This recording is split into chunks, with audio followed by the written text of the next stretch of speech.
مرکزی کمیټې والا او امام بارګاه خو ذاکرین علماو کمیټې طرفه ټولو شکریه ادا کوو.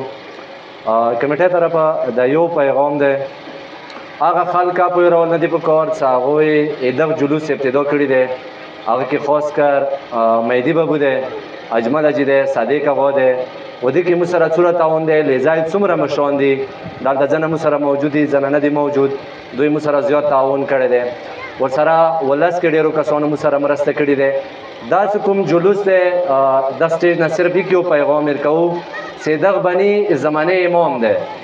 دغه جلوس په خلاف که څوک ځنه خبره کوي یا ذاتیاتو سره منسوب کوي یا بل خلته آیت الله شهید باقر صدر علما یا دلته تشریف فرما دي، هغه فرمایش کوي چې کربلا ټولو نه دردناک و عبرتناک پهلو دا یو دی چې کله شریکة الحسین بیبي زینب سلام الله علیها امام حسین جنازې ته راغلله، هغې چې کله دردناک بین شروع کړلو، شور شروع کړو، ژړا شروع کړله، بیبي ژړا سره عمر سعد و هغه لښکر ټول په ژړا شولو.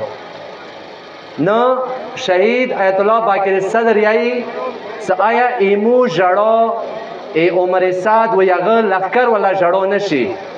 هغه یو طرف ته ظلم کولو، بل طرف ته ژړا کوله.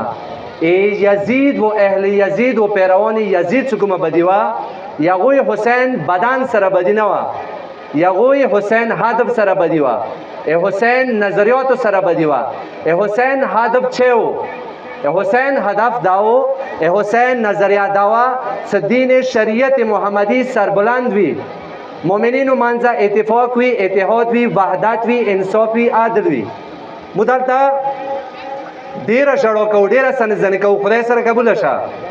خو که ایمو نظریات اهل یزید سره ملویږي، آیا چیرې ایمو ژړا بیا د عمر سعد و هغه لښکر ژړا نشي؟ نو موږ قوم کمیټې دپاره دلته ټولو خلکو ته درخواست کوو، قوم کمیټې او مشران ملایکې نه دي، فرشتې نه دي.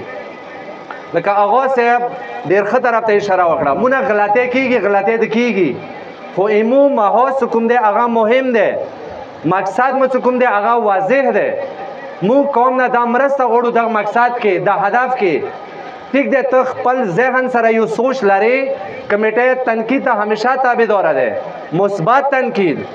کمیټې کې غلطي دی پکار دی ته علل تنقید وکړې، خو که دغه تنقید نه شر نه جوړېږي، که تا مقصد اصلاح وي. و مو همیشه دپاره خوشامدید یایو، خاص کر جوانانو ته چې پکار دی راشوئ، کمیټې ته راشوئ، کمیټې حصه جوړه شوئ. د 40 کسان دي، 4 کالو نه لګیا دي. مو بار بار وینا کوو، یوه هم مقصد دپاره ته دکان سره کینې، جامې کې کینې، سنډلي ته کینې، تو کوم قوم درد لري پکار دی ته راشي کمیټې سره شیر کې.